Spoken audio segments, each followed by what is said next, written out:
All right, we're back with award-winning director Ava DuVernay. So the documentary 13th, you talked about, first of all, it came out like in 2016 originally, right? Something like that. Yeah. Yeah, and now it's like it's talking about it again and bringing it up, and which is giving you a whole new audience. And as I said, it's so powerful and so heartbreaking. And but in it, you talk about Republicans and Democrats trying to outdo each other as to who is going to be tougher on crime. I was, shocked. Like, you look at Bill Clinton and you look at the 3 strikes and you look at all the things that hurt so many Black people over the years. It was surprising. Yeah, I mean, the piece overall, that part of it deals with recent history, recent political history. I think the thing that I hoped people would get out of 13th, and the reason why I made it as a brisk 100-minute American history lesson, truly, it's really all the things that we've never been taught in school.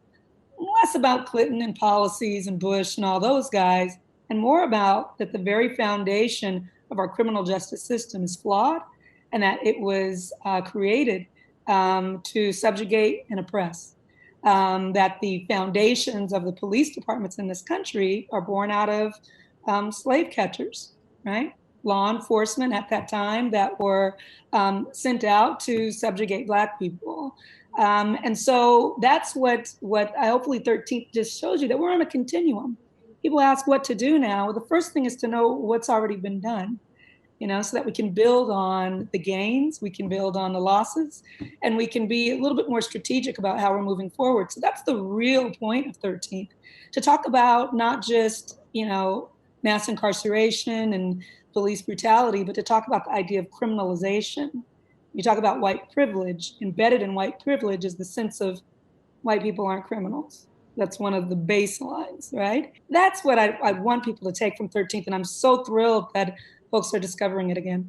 Yeah, I mean, it is. It is a history lesson. And when you see what 13th is, the amendment, and how that really created this loophole, but also just how dangerous, like you said, it was from that movie, Birth of a Nation, how everyone, created this monster. It's really unbelievable. And I just keep saying, you must watch that movie. And if you think that you don't need to see it, you're wrong. You need to see it. How does what's happening now compare to, what's happened in the past? Because you have done so many projects on this exact behavior. But what do you think the difference is, or is there? Huge differences. I mean, I believe you have Congressman Lewis on the show. Is that right? Yes. Congressman Lewis. Yes. The strategies, the great bodily risk and harm, the thinking that had to go behind protests of the 60s that he participated in are light years behind in terms of their danger, the jeopardy, than folks who are protesting today. And that's because of what he and his comrades did. And so there's definitely been differences. I mean, the fact that you and I are sitting here, you and me sitting here on national TV talking about this, that's a big deal, right? And so there have been gains. The important thing, I think, strategically as we move forward, anyone who believes in justice and dignity, to really come together to think of strategies that build on what's happened in the past. But we are in a better place. We're in a place where we can be thinking about, technology, all kinds of ways that we can kind of fight this. We, and many of my colleagues have been thinking about ways to activate this rage that we feel. And just all of that group think, I think, will hopefully lead us into a direction where there's some actual action taken.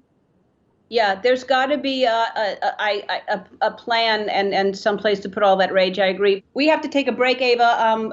This is amazing. We'll be right back. You're starting a new initiative. What is the new initiative? Well, I think one of the things that I'll tell you a little bit about it, because I've been thinking a lot about my own rage, my own emotions. When I look at George Floyd's tape, I see my uncles, he, not just in a general sense, but he looks like people in my family, like literally the facial features. So every time that video plays on CNN or on anything else, I see people that I love on the ground begging for their life. So there's a sense of those images, what we're asking of each other, and the storytelling around these instances, the stories that we're telling each other. That's what I've really been interested in interrogating. We need to change what those stories are and change the way that we tell them. And so what we've come up with in a short amount of time is an idea that we call LEAP. It's the Law Enforcement Accountability Project. And what it is we're asking for narrative change, or we're creating narrative change around police abuse, misconduct, and murder of Black people. We're changing the lens of the story. And it connects to something I told you at the top of the show, which is, why do we not know who is killing us? How can officers, and there are wonderful officers. I have my cousin, who I love deeply and grew up with, is a police officer in Texas. They're good officers, but we have heard many good officers speaking up over the past week saying, this was wrong and this cannot be.